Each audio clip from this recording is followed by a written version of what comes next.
Hey, what's up, everybody? Video 44 coming at you with another video. All right, so another trade took place today in the NBA. Starting to see some things happen. Dennis Schroeder's headed to Golden State, along with one second-round pick for DeAnthony Melton, who is out for the season. I didn't even know you could trade injured players like that, out for the season, and three second-round picks headed back to Golden State. So Schroeder in one, Melton in three. I don't have nothing to say about that other than, these are the type of trades that I think are possible. Certain trades that people are rumoring, I don't know are. But, a guy like Schroeder going to Golden State boosters their situation dramatically, especially since they did lose Melton for the season. I think Melton is an expiring contract, so that's why you take that on if you're Brooklyn. Take the 3 second rounders, that's draft equity. They're in a full rebuild, so that puts them in a position to get rid of a player that's helping them win. They need to lose. We know how that goes. So, they're just unloading things, and it's a good trade for the Nets, in my opinion, and for the Warriors. I think when you're trying to go for it, you give Steph Curry some real insurance. You give yourself a nice defensive and offensive point guard who's played some big games in his career and done some big things, having a really good season. I don't know if his numbers stay above what they've been since he won't be the go-to guy in Golden State, but the way that he's playing, the level that he's been playing at, he boosts a team that I think has been pretty solid but had some fall off dramatically. In my opinion, this is a big pickup for the Golden State Warriors, and so we'll see what else takes place. But I think that was a low-key, very, very good move by the Golden State Warriors to grab DS. I don't know what their war chest is, but 3 second rounders, I don't think they're going to miss those. Melton out for the season, you get rid of something that didn't help you. It just looks good to me for both teams. So I wanted to definitely say that. On the Laker front, of course, we still haven't heard anything in regards to LeBron. We got a game against Memphis here tomorrow, 6:30. Tomorrow being Sunday, for those who aren't watching this today. But, it's one of those things where Schroeder played his last game against Memphis last night in Brooklyn, and Brooklyn got thrashed for whatever that's worth. But, I think, at the end of the day, a lot of people are wondering if LeBron James is going to be returning to the Lakers anytime soon, if this is the end, if he's going to request a trade. Has a trade already been requested? And that's something that needs to be kind of thrown out there.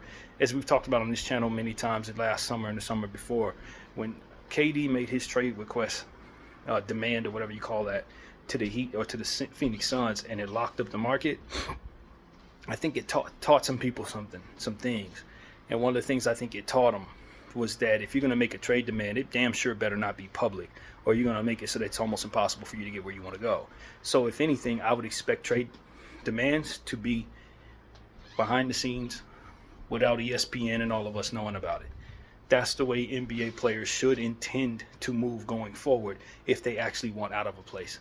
You might as well, you're bluffing basically if you go to the media and say, I want out of here, or if you let the media leak that information somehow. That's not good for you. It's just going to lock up the market and make it impossible for you to actually move, as we said. So if LeBron James does leave the Lakers, it'll be like a thief in the night. If he knows what the hell he's doing, he's going to tell Jeannie Buss he wants a trade, but he ain't going to tell us he wants a trade. And that's so if he does end up getting moved and it's out of nowhere, that would be the only way I would expect it to happen. I'm just being honest with you. It's the only way I'd expect it to happen. Same with Anthony Davis, same with any other player that's going anywhere. If they got any understanding of how things work and they learn from that KD situation, they know that whole public trade demand crap doesn't get you gone.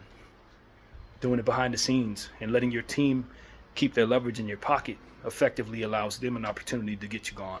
So that's really what it is. Expect a thief in the night move. If anybody moves anywhere, it's going to shock the world, and it's not going to shock me because that's the only way to get it done. It's the only way. But yeah, man, so that's really what I want people to understand. People will follow me to understand that I'm not saying LeBron James has demanded a trade. I'm telling you, if he did, you ain't going to know about it if he's serious about leaving. So if a trade transaction gets executed at random and you find out that this guy has just been moved and he's big name star, you'll find out probably a couple hours later that he demanded a trade in secret. So that's what I want people to understand. The whole Jimmy Butler thing, I don't think he actually demanded a trade. I think that was Shams and those guys just kind of creating something, maybe hearing something around the league that was Vegas heck and running with it. You know what I mean? I think that's more like what that was. But I can still see Jimmy being on the move just the same. But it's something I want to say in regards to my own team and maybe other teams, talking heads as well, YouTubers, ESPN alike, going around telling everybody that trades are possible, or creating the environment collectively amongst us all, telling people that certain transactions are going to be done or that certain moves are possible.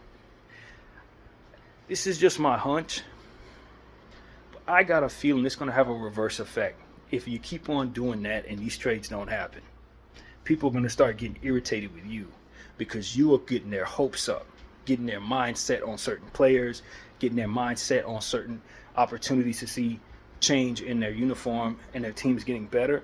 And as I've said, what we're not doing, not everybody's doing this, because clearly the picture has been painted on my channel and some have painted the picture for me. So I want to be fair. But a good portion of people are not doing a good enough job of telling the common fan how difficult it is to make moves in this era and how unlikely it is that owners are going to want to make those moves.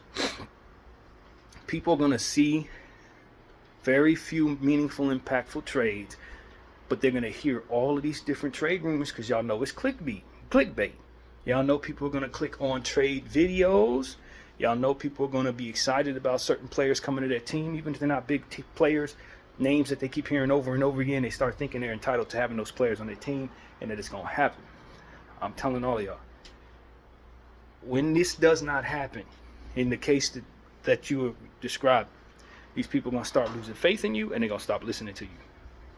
Because that's where this is headed. A lot of y'all know damn well these moves are a lot likely to be made.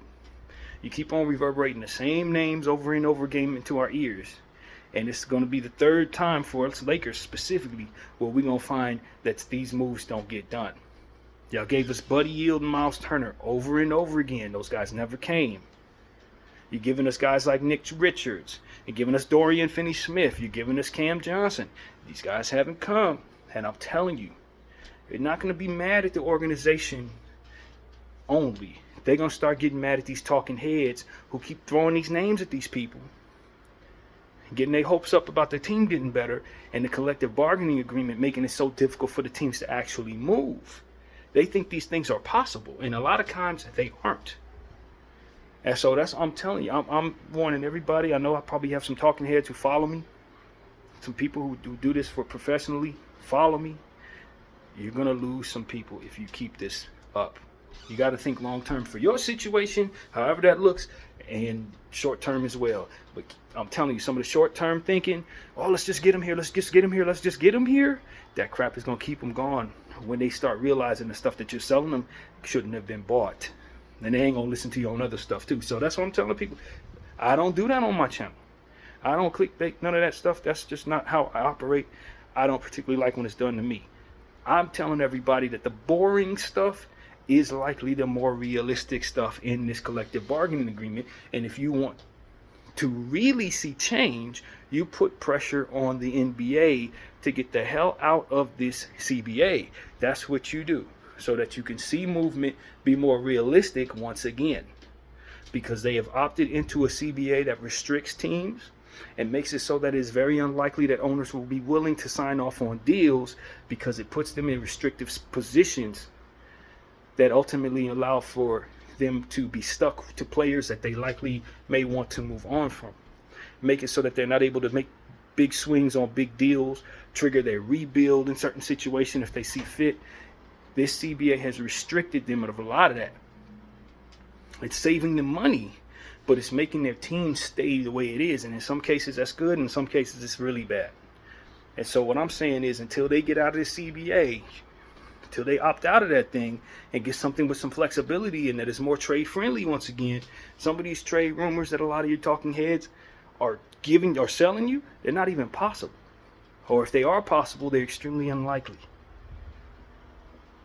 And so that's what I'm telling y'all. I'm more like, look, this is what I think you should prepare for. If we happen to see trades, I'm happy, because I want to see player movement, especially on my team, so long as we're being responsible with our assets. But as far as me, like, just assuming that certain things are going to happen just because people keep throwing these names in my face, I'm aware that may not necessarily be in my best interest to be buying any of that.